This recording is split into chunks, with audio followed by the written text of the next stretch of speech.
High school student in West Virginia says that the trans student, who was born a biological male, made obscene sexual remarks to her in a girl's locker room.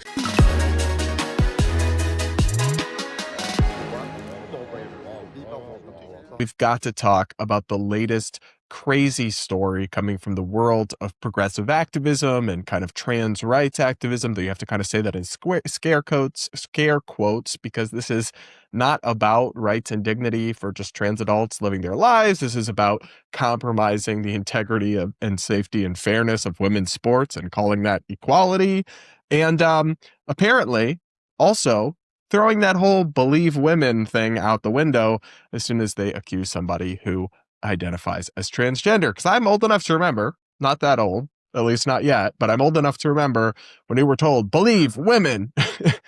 And I always believe in the presumption of innocence, even in this case.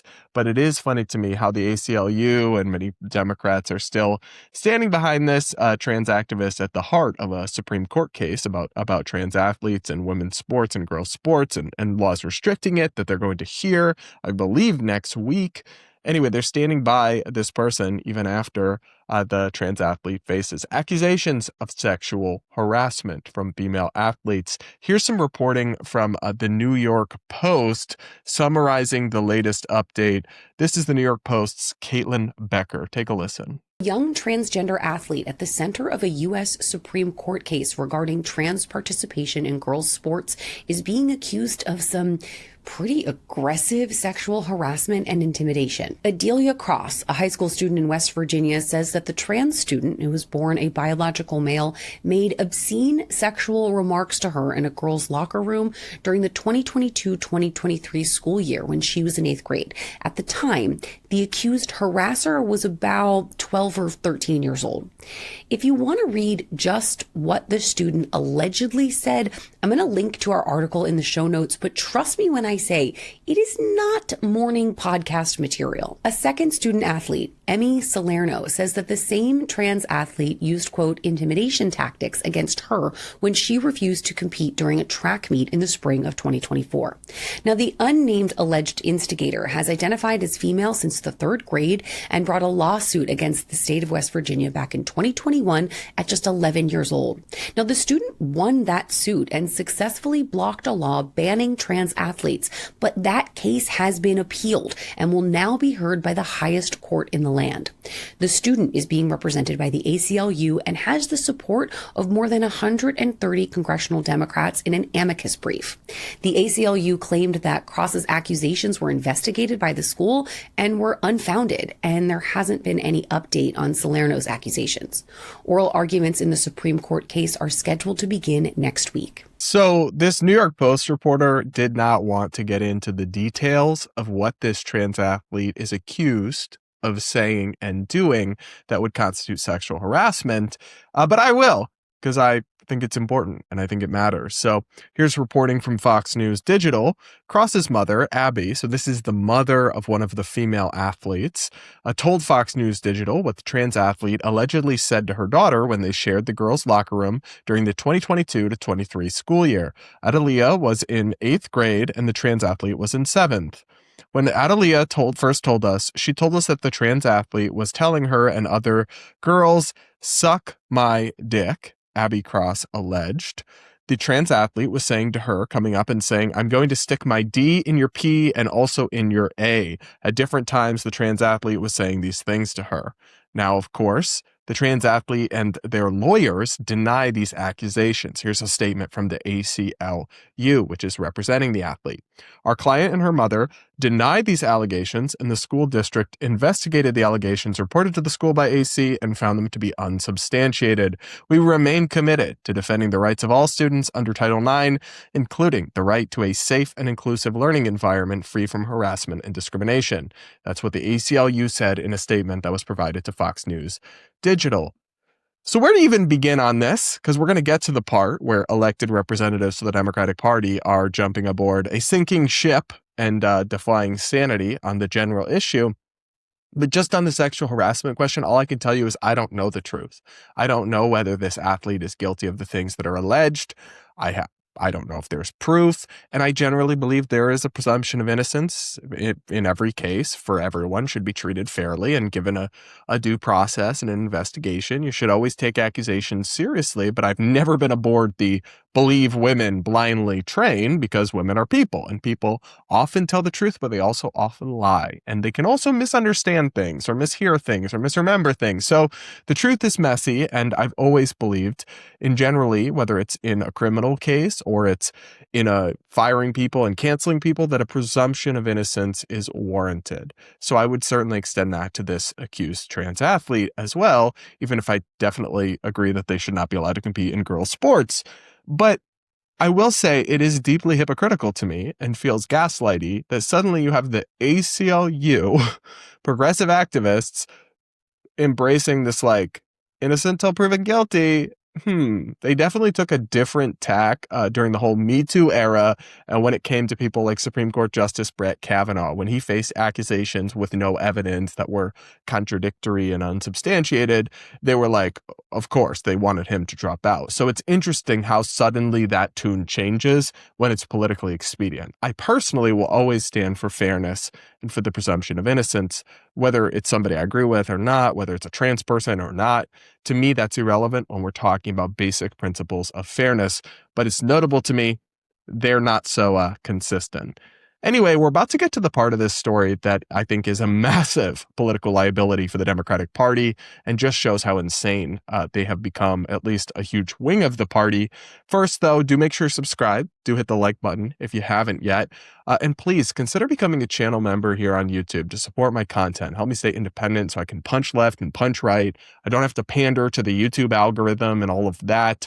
It's much appreciated if you can, at the link in the description or the pinned comment, become a channel member to support my content.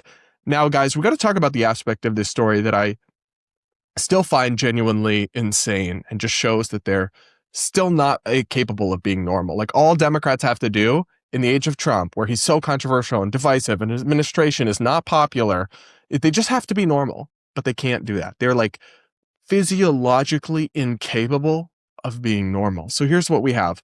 130 Democrat congressional representatives urge SCOTUS to side with trans athlete in Title IX legal battle. The list of signees includes Representatives Alexandria Ocasio-Cortez and Ilhan Omar. This is reporting by Jackson Thompson of Fox News. And here is my shocked face that AOC and Ilhan Omar are on the wrong side of this issue. Anyway, more reporting. A coalition of 130 congressional Democrats filed an amicus brief to the Supreme Court, urging it to rule in favor of two trans athletes in forthcoming cases over the protection of women's sports and national enforcement of Title IX. The coalition, which includes 9 senators and 121 House members, is led by Congressional Equality Caucus co-chair Rebecca Balint, Democratic Women's Caucus chair Representative Teresa Leger-Fernandez, and Senator Mazie Hirono. I got to pause on that. There's more names I have to mention. How crazy is it? Diabolical, even, one might say, that the head of the Women's Caucus is demanding an end to sex segregation in sports in the name of equality and saying biological males have a constitutional right to compete in women's sports. This is the head of the Women's Caucus for the Democratic Party. We are living in the upside down world. Anyway, more reporting here. The list of signees features prominent figures on the party's left wing, including Representatives Alexandria Ocasio-Cortez and Ilhan Omar. The list also includes House Minority Leader Hakeem Jeffries and Nancy Pelosi. The list does not include noted moderate Senator John Fetterman or Senate Minority Leader Chuck Schumer. Categorical bans, such as the bans in West Virginia and Idaho, undermine those protections and the ability of transgender students to be part of their school community. The brief writes, bruh. You have a right to be a part of your community, but sex is why we segregate sports based on sex for a reason, and your internal sense of identity doesn't change reality or biological reality. And if you're going to have a male and female division for sports, it's not discriminatory to separate people by male and female rather than how they feel inside. Or if it is, then the whole concept is discriminatory and can't exist. So which is it? Because it's funny, liberals and progressives were at the forefront, and I think they were right for this, of demanding girls teams and women's sports being included and equal. If you're a college and you're going to have a boys rowing team. You have to offer a girls rowing team and all this. And now they just kind of want to erase that concept. In fact, they're arguing that you have a Supreme Court, the Supreme Court should rule that you have a constitutional right to compete in girls' sports as a biological male. Absolutely wild to me. And, as Fox notes, the congressional Democrats are taking this position, even as support for trans athletes and women in girls' sports emerges a weakness for voters and point of contention within the party over the last year. In January of 2025, a New York Times ISPOS survey found the vast majority of Americans, including a majority of Democrats, don't think transgender athletes should be permitted to compete in women's sports. Of the 2,128 people who participated in the survey, 79% said biological males who identify as women should not be allowed to participate in women's sports. Of the 1,025 people who identified as Democrats or leaning Democrat, 67% said transgender athletes should not be allowed to compete with women. Think about that for a moment. You don't really get 80% of the country on one side of an issue very often. Even an issue where it's like, okay, you got a clear majority, it's going to be 65, it's going to be 70, it's going to be something like that. But to have that is astounding. 80% of the public thinks that. And then most Democrat-leaning voters of a big majority agree.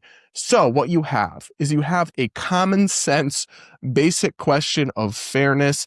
And yes, it doesn't affect a ton of people, but it's a sanity test for a lot of people, that if their representative is actually on the wrong side of this, how can you trust them to be critical thinkers, to actually do what's right?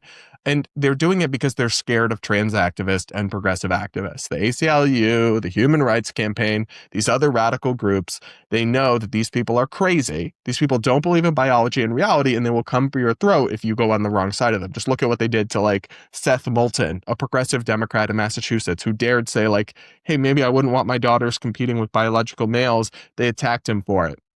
So they are in thrall to a radical activist class. They're on the totally wrong side of this issue, and it's not going to go away because it's like a sanity test, and it's one that the Democratic Party continues to fail. But I can't say I'm surprised. Can you? But expect this, especially as you have AOC and Gavin Newsom and these emerging leaders in the Democratic Party and coalition, as they're eyeing 2028 presidential slots or vice presidential slots. All of this is going to haunt them. And they might be able to win anyway. They might be able to overcome it. But I'm just saying, all Democrats have to do is provide a normal, sane, reasonable, stable alternative to the Trump administration. And they refuse to do so. Not all, but by and large, they continue to take these extreme positions that are totally out of touch with reality and where the public is at. Other than that, though, they're doing amazing. What do you guys think of this one? Let me know in the comments. Make sure to subscribe to the like button, and please do consider becoming a channel member if you can to support my work.